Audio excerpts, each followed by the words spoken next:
Shalom God Lovers, dimanapun saudara berada, percaya Tuhan akan menyertai, Tuhan akan menuntun hidup saudara.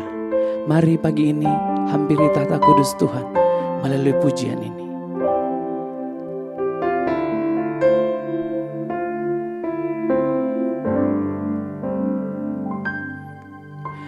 Yesus sukacitaku, Yesus kekuatanku, penolong dalam kesesakan. Kau sangat terbukti, hatiku bersuka memuji namamu, jiwaku bermegah. Ku angkat tanganku, apapun yang terjadi dalam keadaanku, sukacitaku hanya di dalam-Mu. Hatiku bersuka memuji namamu, jiwaku bermegah.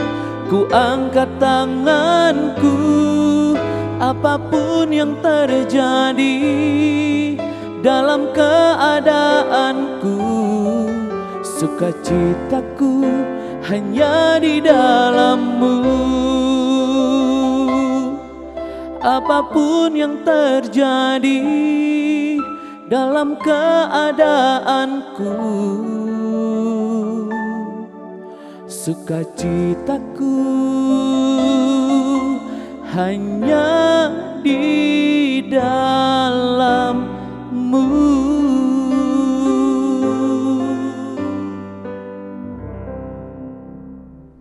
Shalom God's Lovers.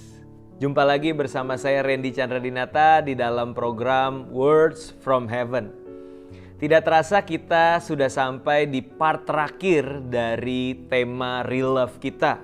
Pada kesempatan kali ini kita telah mempelajari bersama bagaimana surat Rasul Paulus kepada jemaat di Korintus, mulai dari 1 Korintus pasal yang ke-13 ayat yang pertama sampai yang ke-12. Dan tibalah kita di ayat yang terakhir pada perikop ini, atau bahkan dalam pasal ini, ya, di mana di situ dikatakan di ayat yang ke-13. Demikianlah tinggal ketiga hal ini, yaitu iman, pengharapan, dan kasih. Dan yang paling besar di antaranya ialah kasih. Iman, pengharapan, dan kasih. Tapi yang terbesar di antaranya ialah kasih. Nah, mengapa kasih menjadi yang terbesar, saudara? Kita juga bisa temukan ini ya di ayat ke-8. Kasih tidak berkesudahan, nubuat akan berakhir, bahasa roh akan berhenti, pengetahuan akan lenyap.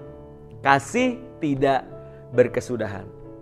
Nah, mengapa ini menjadi sesuatu yang penting untuk kita sadari, saudara, bahwa kasih itu sesuatu yang tidak berkesudahan, kasih itu sesuatu yang terbesar.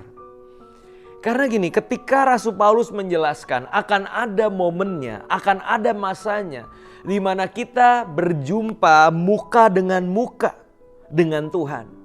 Yang tadinya samar-samar menjadi jelas ketika kita berjumpa muka dengan Dia. Dan di dalam perjumpaan secara langsung itu, saudara, iman memang sesuatu yang penting. Namun pertanyaannya, waktu kita berjumpa dengan pribadi Yesus yang adalah Tuhan dan kekasih jiwa kita, masih perlukah kita iman? Karena kalau berdasarkan definisi iman, Ibrani 11 ayatnya yang pertama berkata, iman adalah dasar dari segala sesuatu yang kita harapkan, bukti dari segala sesuatu yang tidak kita lihat. Jika yang tidak kita lihat saat ini sudah ada di hadapan kita, masihkah kita perlu iman, saudara? Ketika yang kita harapkan ada di hadapan kita, masihkah kita perlu beriman? Orang pribadi itu sudah ada di hadapan kita. Begitupun dengan pengharapan, saudara. Apalagi yang kita harapkan? Yesus ada di hadapan kita. Kita sudah bersama-sama dengan Dia di surga yang mulia. Saya percaya bukan lagi iman maupun pengharapan, apalagi karunia dan pengetahuan yang dibutuhkan. Tapi justru yang paling dibutuhkan saat itu adalah kasih. Karena kasih adalah modal yang kita butuhkan untuk melewati kekekalan. Surga yang tidak terbatas waktu itu bersama-sama dengan pribadi Yesus. Dibutuhkan kasih yang besar untuk menjadi modal kita menghabiskan kekekalan bersama Yesus. Nah, ini menjadi penting, saudara. Pertanyaannya, sedalam apa kita mengasihi Yesus? Do we really love Him? Benar nggak sih kita sayang sama Tuhan? Karena itu akan mempengaruhi sepanjang waktu dalam kekekalan kita. Saya suka dengan sebuah quotes yang berkata, surga bukanlah tempat bagi orang yang takut masuk neraka. Surga adalah tempat bagi orang yang mengasihi Yesus selagi mereka hidup di bumi. Ya, saya ulang sekali lagi, surga bukanlah tempat bagi orang yang takut masuk neraka. Surga adalah tempat bagi orang yang mengasihi Yesus selagi mereka hidup di bumi ini. Nah, pertanyaan sudah sejauh mana kita mengasihi Yesus, saudara? Karena tanpa kasih kepada Yesus, surga tidaklah menjadi surga. Surga akan menjadi sebuah tempat yang begitu membosankan. Karena kita menginginkan sesuatu yang lain selain pribadi Yesus. Sehingga kasarnya nih ya, ini analogi konyol sih saudara ya. Ada orang yang hoki masuk surga, secara beruntung masuk surga. Dia mungkin ngelewatin itu pintu gerbang surga yang dijaga oleh Rasul Petrus gitu kan. Dia nyelonong masuk ke dalam. Dan waktu dia melihat keadaan di surga, orang-orang memuji menyembah Yesus siang dan malam. Orang-orang itu mendengarkan Yesus berfirman. Orang-orang itu bersekutu dengan pribadi Yesus Kristus. Dan orang ini mulai bertanya-tanya. Jadi gini doang nih yang namanya surga. Dia mulai pelan-pelan jalan lagi ke pintu gerbang surga kan. Ketemu sama Rasul Petrus. Petrus bilang, lah lu dari mana? Kayaknya saya gak pernah lihat kamu. Iya tadi saya nyelonong, maaf ya Rasul Petrus gitu. Terus dia bilang, Rasul Petrus, surga ini tempatnya kayak gini doang. Nggak ada yang lebih seru daripada ini. Kok membosankan seperti ini? Nah, Rasul Petrus akan bilang, mau yang lebih seru atau bahkan lebih hot? Nah, ada lagi tuh tempatnya selain di sini, yaitu di neraka. Nah, saudara, ya ini jokes, tapi saya percaya ini menjadi sebuah perenungan bagi setiap kita ya, bahwa bener nggak sih kita udah jatuh cinta sama Tuhan Yesus sedalam itu? Ya, karena surga akan menjadi tempat yang tidak nyaman bagi orang yang tidak mengasihi Yesus. Oleh karena itu, sedari masih ada kesempatan, selagi kita masih hidup, kenali Yesus lebih lagi. Alkitab dikatakan sebagai God's love letter, surat cintanya Tuhan. Saudara baca, renungkan firman Tuhan, dan saya percaya saudara akan mengalami jatuh cinta dengan Tuhan Yesus. Saudara akan mengalami sebuah hubungan yang intim dengan Tuhan Yesus.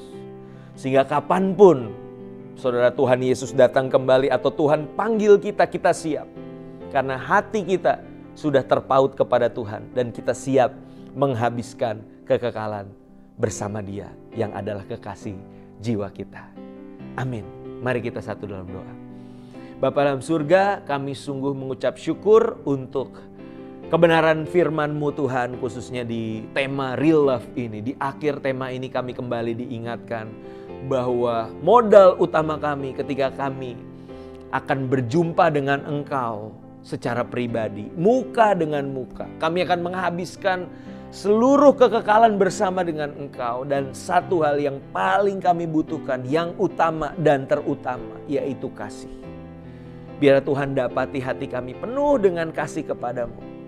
Biarlah Tuhan yang terus bawa kami kepada level pengenalan yang lebih dalam dan lebih dalam lagi. Sehingga rasa cinta kami kepada Engkau terus menggebu, terus berapi-api Tuhan.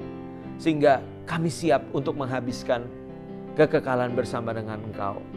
Tuhan Juru Selamat, kekasih jiwa kami. Berkati anak-anak-Mu Tuhan, biarlah kasih dan pengenalan Tuhan senantiasa bertumbuh di hati kami. Di dalam nama Tuhan Yesus kami telah berdoa dan mengucap syukur. Haleluya. Amin. Bagi God's lovers sekalian yang diberkati lewat renungan kali ini, saudara bisa membagikan link YouTube yang ada kepada saudara, kerabat, dan teman-teman sekalian.